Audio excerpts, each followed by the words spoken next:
Saudara-saudari yang terkasih, pada video kali ini, saya masih ingin melanjutkan pembahasan tentang pemberkatan pasangan sejenis. Pada video sebelumnya, saya bagikan tanggapan Kongregasi Ajaran Iman terhadap pertanyaan atau dubium, apakah gereja memiliki kuasa untuk memberikan berkat kepada persatuan atau perkawinan pasangan sejenis atau berjenis kelamin sama? Dan jawabannya adalah negatif. Meskipun sudah memberikan jawaban dengan nota explicativa atau catatan penjelasan, namun Kongregasi Ajaran Iman masih memberikan sebuah komentar atas catatan penjelasan atau nota explicativa itu. Berikut ini saya bagikan artikel komentar atas catatan penjelasan tersebut yang menurut saya semakin memperjelas pandangan Gereja Katolik dalam menghadapi isu-isu sensitif dan kontroversial ini. Pernyataan dari Kongregasi Ajaran Iman saat ini adalah jawaban atas sebuah pertanyaan. Dalam istilah klasik disebut sebagai sebuah dubium atau keraguan yang diajukan. Seperti yang biasa terjadi oleh para gembala dan umat yang membutuhkan klarifikasi dan arahan mengenai suatu isu kontroversial, dihadapkan pada ketidakpastian yang ditimbulkan oleh pertanyaan-pertanyaan atau praktek-praktek problematis mengenai bidang-bidang yang menentukan kehidupan Kristiani. Kita diminta untuk memberikan tanggapan positif atau negatif, dan oleh karena itu menyajikan argumen-argumen yang mendukung posisi yang diambil.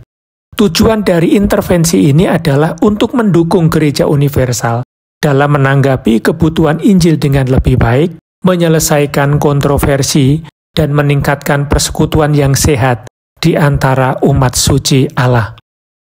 Persoalan yang diperdebatkan muncul dalam konteks keinginan tulus untuk menyambut dan mendampingi kaum homoseksual yang kepadanya jalur pertumbuhan iman diusulkan. Sebagaimana disampaikan Paus Fransiskus pada akhir 2 sidang sinode mengenai keluarga, sehingga mereka yang menunjukkan kecenderungan homoseksual dapat memperoleh bantuan yang diperlukan untuk memahami sepenuhnya dan melaksanakan kehendak Allah dalam hidup mereka.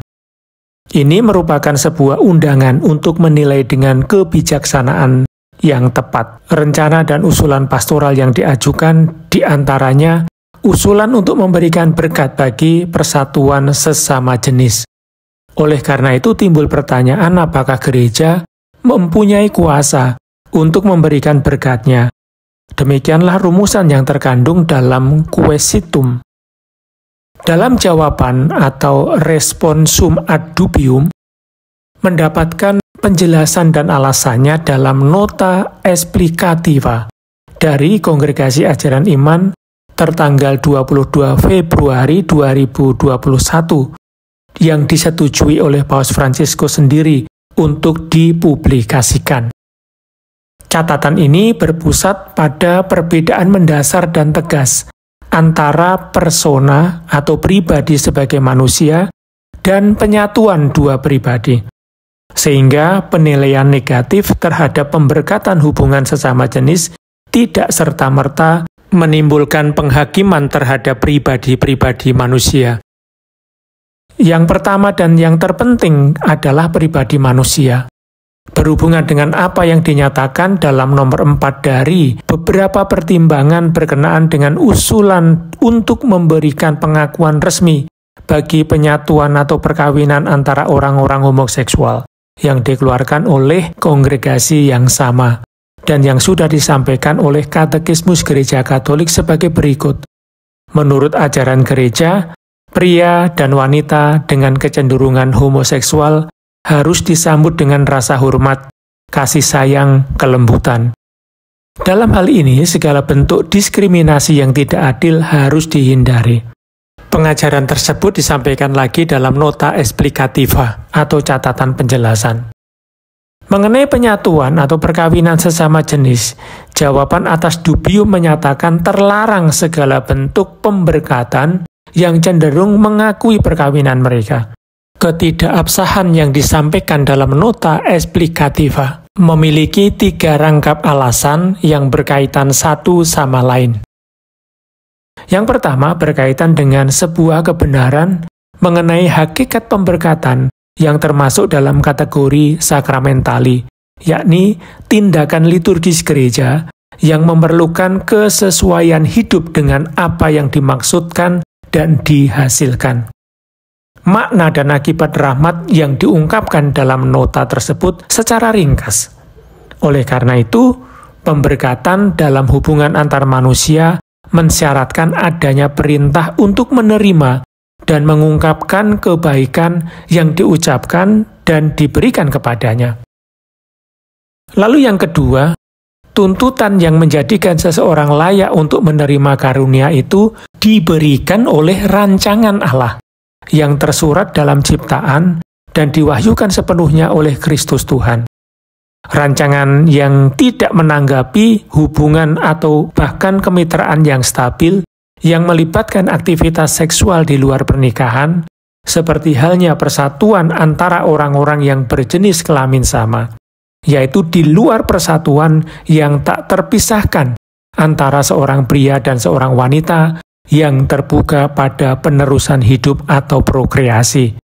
Namun, bukan hanya mereka saja, seolah-olah masalahnya hanya ada pada perkawinan yang demikian, melainkan persatuan apapun yang melibatkan pelaksanaan seksualitas di luar perkawinan tidak sah dari sudut pandang moral, sesuai dengan apa yang diajarkan oleh magisterium gereja tanpa henti. Dengan demikian mau mengatakan bahwa gereja tidak memiliki kuasa, karena gereja tidak mempunyai kuasa atas rancangan-rancangan Allah, yang kalau tidak demikian akan ditolak dan diingkari. Gereja bukanlah penentu rancangan hidup dan kebenaran yang mereka ungkapkan, melainkan penafsir dan saksi setia atas rancangan tersebut. Yang ketiga, untuk menghindari kesalahan yang mudah membuat orang terjerumus, yaitu menyamakan pemberkatan penyatuan sesama jenis dengan pemberkatan perkawinan. Karena adanya hubungan antara pemberkatan pribadi dan sakramen-sakramen, maka pemberkatan perkawinan tersebut dapat berarti suatu tiruan atau suatu analogi tertentu dari perkawinan yang diberikan kepada seorang pria dan seorang wanita yang dipersatukan dalam sakramen perkawinan. Ini adalah hal yang keliru dan menyesatkan. Karena alasan-alasan di atas, pemberkatan penyatuan atau perkawinan homoseksual tidak dapat dianggap sah. Pernyataan ini sama sekali tidak mengurangi pertimbangan manusiawi dan Kristiani yang menjadi landasan gereja dalam memandang setiap orang sedemikian rupa sehingga jawaban terhadap dubium tidak menghalangi berkat yang diberikan kepada individu dengan kecenderungan homoseksual yang mewujudkan keinginan untuk hidup dalam kesetiaan terhadap rencana Allah yang diwahyukan sebagaimana disampaikan oleh ajaran gereja. Saudara-saudari yang terkasih, itulah artikel komentar terhadap responsum ad dubium yang disampaikan oleh kongregasi yang sama, yakni Kongregasi untuk Ajaran Iman, yang kemarin sudah saya share di video sebelumnya. Semoga semakin melengkapi pemahaman kita terhadap pandangan gereja berkenaan dengan isu-isu sensitif dan kontroversial saat ini. Tuhan memberkati.